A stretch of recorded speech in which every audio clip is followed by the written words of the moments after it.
കൊടുങ്ങല്ലൂർ ചേരമാൻ ജുമാ മസ്ജിദ് ഇന്ത്യയിലെ പ്രഥമവും പ്രശസ്തവുമായ മുസ്ലിം ദേവാലയം. ഇതിൻ്റെ ചരിത്രം എന്തെന്ന് വെച്ച് കഴിഞ്ഞാൽ, ചേരമാൻ രാജാവ് രാജ്യം ഭരിക്കുന്ന കാലഘട്ടം അദ്ദേഹം തൻ്റെ കൊട്ടാര വളപ്പിലൂടെ സഞ്ചരിക്കവേ ചന്ദ്രൻ രണ്ടായിട്ട് പിളരുന്നതായിട്ട് അദ്ദേഹം കണ്ടു.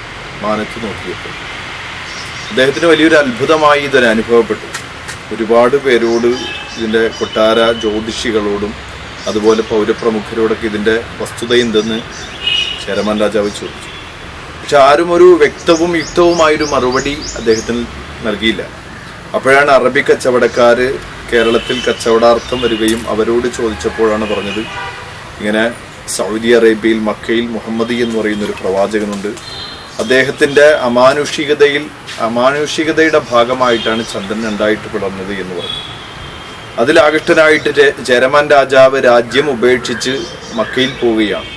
അങ്ങനെ മുഹമ്മദ് നബിയെ പരിചയപ്പെടുകയും അദ്ദേഹത്തിൻ്റെ വാക്കുകളിൽ യാഥാർത്ഥ്യമുണ്ട് എന്ന് മനസ്സിലാക്കി അദ്ദേഹം ഇസ്ലാം സ്വീകരിക്കുകയാണ് ചെയ്തത്. അങ്ങനെ ചേരമാൻ രാജാവ് മുസ്ലിം ആവുകയും താജുദ്ദീൻ എന്ന പേര് സ്വീകരിക്കുകയും ചെയ്തു. ശേഷം തൻ്റെ രാജ്യത്തിലേക്ക് അദ്ദേഹം കടന്നു വരുമ്പോൾ, തൻ്റെ നാട്ടിലേക്ക് വരുമ്പോൾ ഒമാനിലെ സലാലയിൽ വെച്ച് അദ്ദേഹം രോഗബാധിതനാകുമ്പോൾ സ്വാഭാവികമായിട്ടും അദ്ദേഹം ഒരു ലെറ്റർ ഇവിടുത്തെ രാജകുടുംബത്തിന് കൊടുക്കുകയാണ്, കൂടെ വരുന്ന അനുചരന്മാരുടെ കയ്യിലേക്ക്. ഇവരിവിടെ വന്നു കഴിയുമ്പോൾ പള്ളി പണിയാനുള്ള സാഹചര്യം ഉണ്ടാക്കി കൊടുക്കണം, ഇവരെ എല്ലാ രീതിയിലും ആതിഥേയരെന്ന രീതിയിൽ ആതിഥ്യ മര്യാദ കാണിക്കണം എന്നാണ് ചേരമാൻ രാജാവ് വിഷയമായി ലെറ്ററിൽ എഴുതിയത്. അങ്ങനെ മാലിക് ബിൻ ദീനാറും സംഘവും ആ ലെറ്ററുമായിട്ട് കേരളത്തിൽ കൊടുങ്ങല്ലൂരിൽ വന്നിറങ്ങുകയും ആ ലെറ്റർ ഇവിടുത്തെ രാജകുടുംബത്തെ കാണിക്കുകയും ചെയ്തു. അവർ രാജാവിൻ്റെ ലെറ്റർ പരിശോധിച്ചിട്ട് ഇവിടെ ഒരു പള്ളി പണിയാനുള്ള ഒരു സാഹചര്യം ഒരുക്കി കൊടുക്കുകയാണ് ചെയ്തത്. അങ്ങനെയാണ് ചേരമാൻ രാജാവിൻ്റെ ആ ലെറ്റർ കൊണ്ടുവന്നതിൻ്റെ അടിസ്ഥാനത്തിൽ മാലിക് ബിൻ ദീനാറും സംഘവും കൊടുങ്ങല്ലൂരിൽ ഇന്ത്യയിലെ ആദ്യത്തെ പള്ളി നിർമ്മിക്കുന്നത്. ഇത് ഹിജറ 5, അതായത് AD 629 മാലിക് ബിൻ ദീനാറാണ് ഈ പള്ളി നിർമ്മിച്ചതും ഇവിടുത്തെ ഫസ്റ്റ് ഇമാമും. ഇതാണ് ചേരമാൻ പള്ളിയുടെ ഏറ്റവും ചെറിയ ചരിത്രം.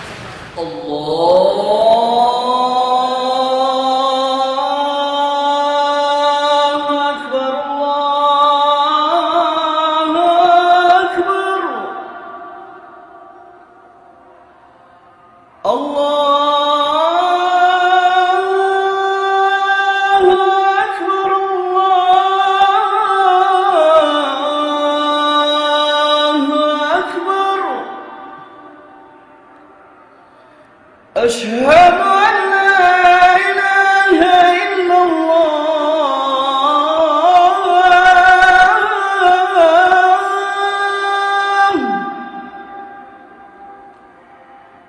أشهد. അതായത് വിദേശത്ത് നിന്നും സ്വദേശത്ത് നിന്നും VIP അടക്കം ഒരുപാട് പേര് നിത്യസന്ദർശകരായി വന്നുകൊണ്ടിരിക്കുകയാണ്. കാരണം മുസ്ലിം പൈതൃക പദ്ധതിയുടെ ഭാഗമാക്കിയതോടുകൂടി അതിൻ്റെ ഒരു പൾസ് കൂടി. മാത്രമല്ല, ഇവിടെ ഏത് മതസ്ഥരാണെന്നൊരു നോക്കാതെ ചേരമാൻ പള്ളി എന്ന പേരിട്ടതിൽ തന്നെ വലിയൊരു മതസൗഹാർദ്ദത്തിൻ്റെ കഥയുണ്ട്. വേണമെങ്കിൽ ഏത് പേര് വേണമെങ്കിലും എന്ത് ചെയ്യാമായിരുന്നു, ഈ പള്ളിക്ക് ഇടാമായിരുന്നു. ചേരമാൻ രാജാവിൻ്റെ പേര് തന്നെ ഇതിൽ കിടക്കണമെന്നുള്ള മഹല്ല് കമ്മിറ്റിയുടെയും ഇതിൻ്റെ ഭാരവാഹികളുടെ ഉദ്ദേശം ഒരു മതസൗഹാർദ്ദമാണ് ഉദ്ദേശിച്ചിരിക്കുന്നത്. മുസ്ലിമീങ്ങളല്ലാത്തവർ ആര് വന്നാലും അവർ രണ്ട് കൈ നീട്ടി സ്വീകരിക്കാൻ ഇവിടുത്തെ മഹല്ല് കമ്മിറ്റി, ഇമാം അടക്കമുള്ളവർ എപ്പോഴും തയ്യാറാണ് തന്നെ. അതുകൊണ്ട് തന്നെ മുസ്ലിമീങ്ങളല്ലാത്തവരാണ് കൂടുതലും പ്രാർത്ഥനാധികാരികൾക്കല്ല, അല്ലാതെയും പള്ളി കാണാനും സന്ദർശിക്കാനായിട്ട് വരുന്നത്. അപ്പോൾ കേരളത്തിൻ്റെ ഒരു സാംസ്കാരിക മതസൗഹാർദ്ദ പൈതൃകം എന്ന് വേണമെങ്കിൽ കൊടുങ്ങല്ലൂർ ചേരമാൻ ജുമാ മസ്ജിദിനെ പറഞ്ഞാൽ അതൊട്ടും കൂടുതലല്ല എന്നാണ് ഈ വിഷയമായിട്ട് പറയാനുള്ളത്. ഇതാണ് ചേരമാൻ പള്ളിയുടെ ഏറ്റവും ചെറിയ ഒരു രൂപം.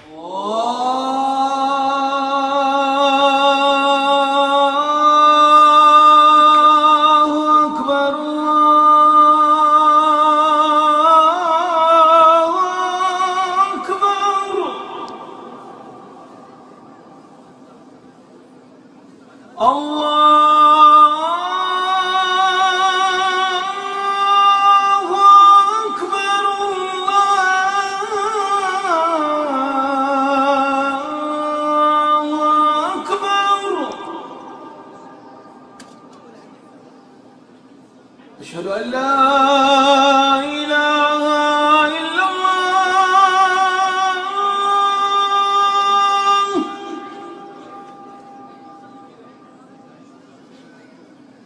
أشهد أن